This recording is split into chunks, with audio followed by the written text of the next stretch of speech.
Kenny and the Dragon, Chapter 2, Dishes and Homework. Not in a million years, Kenny's mom said. She then blew on her spoonful of soup and sipped it up. But Mom, it's a dragon. I want to go see it before anybody else does. Who knows what that thing could do to you? You could get bit or scratched up, and it's probably carrying all kinds of diseases. Right, Pa? As usual, Kenny's father was much calmer now that he had eaten, and Kenny studied him as he started on his third bowl of chowder. The dainty wooden soup spoon, looked odd held in his rugged, worn paws. In fact, the lad half waited for his father to lift the bowl up and slurp the remainder of the chowder. Instead, he calmly said, "If Kit thinks he can handle the likes of a dragon, then I think we should let him. After all," he continued, winking at his son, "he ain't no little bunny any more." His mom folded her napkin and set it on the table. She sighed. "All right, but not until you finish the dishes and your homework." "Oh, I can do those later. Let me go now, please." "Dishes and homework first," she repeated as she pointed at him with her spoon. Kenny cleared the table and cleaned the dishes in record time. As he finished drying the last of the soup bowls, he watched the sun sink lower and lower in the darkening sky. When he was finished, he ran into his room and dumped his book bag upside down onto his bed.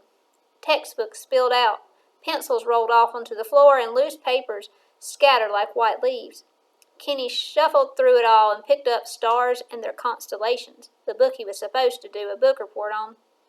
It was his last assignment for the school year, and it would be an easy one for him, as he'd read the astronomy text front to back several times already. Now he simply needed to write the report. Or, he thought, with a little persuasion on my teacher, Mrs. Skunkmeyer, I could do an oral report instead, and I won't have to write anything, so technically I'd be finished with my homework. However, an oral book report meant going in front of the class and talking. The last time Kenny had done that, it was on the topic of the migration of the red-throated hummingbird for his science class, and it hadn't gone so well. One of his classmates had started snoring loudly, and another hooted, "Snoring! Boring!" bringing snickers to the entire room as Kenny tried to give his presentation. The other kids just didn't get excited about the stuff that he did, but honestly, who wouldn't be fascinated by the idea of a tiny bird flying all over the world by itself? If a little hummingbird could do that, well then. He paused in his thoughts, for there on the bookshelf next to his copy of Amazing Hummingbird Stories was an old bestiary he had borrowed from his friend George. He grabbed the leather-bound tome and opened it up. It smelled musty and old, and in one whiff, Kenny was back in George's dim bookshop, in a beat-up armchair surrounded by stacks of books. Even though the shop appeared messy, it was quite organized. Yet only George knew where everything was, as he hardly ever left his little literary sanctuary. When Kenny would visit, the retiree would always recount a story about his past adventures, usually over a game of chess, and he had plenty of new and interesting books to show.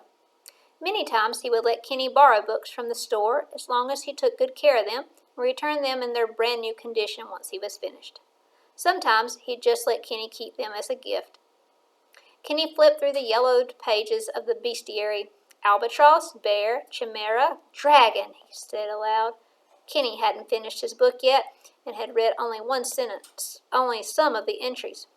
The illustration for the dragon showed a vicious, sinewy, coiled monster belching white-hot flames. "An actual dragon," the young rabbit said to himself. "It's like seeing a living dinosaur. Imagine bringing him to class for the science fair." You see Kenny reading on his bed. He turned the page, and there were more pictures. One was of an armored knight fighting a dragon. In one hand the knight held a shield, and the other a long lance, with which he was pinning the reptilian beast down to the blackened, scorched earth. Fallen knights littered the background. A little gear in Kenny's mind clicked into place. "Maybe I can do my report on this bestiary instead and add my own field observations," he said, slamming the book shut and shoving it into his worn leather book bag. "I better get prepared." Dashing through the house, Kenny grabbed a pot, a pan, some rope, and an old broom, and a garbage can lid. He strapped the blackened frying pan to his chest, using the rope in his belt. Placing the pot on his head, he rolled up the sleeves to his flannel shirt and grabbed the broom, the lid, and his book bag as he headed for the door. His mother and father were sitting in their rockers on the front porch. His dad was smoking his after-dinner pipe, while his mom was stitching a patch onto the knee of Kenny's trousers. Without looking up, she said, "I'm glad those are play clothes you're in. Homework finished?" "Yes, Mom," Kenny replied, taking a lantern and hooking it to the handlebar on his bike. "Be careful, Kenneth. I hope you know what you're doing," his father said. He sucked on his pipe and rocked slowly in his chair, watching the sunset. "And tell that varmint not to eat any of my sheep." Kenny turned to his dad as he climbed onto his bicycle. "I'll be fine, Pop. This is most likely an old world worm. They're cold-blooded, so they're very slow once the sun goes down. I can outrun him any old day, should it come to that. Either way, I aim to find out just who he is, where he came from, and what his intentions are." "Don't be out too late," his dad replied, but Kenny had already sped out of sight. There he is getting ready. And that's the end of the chapter.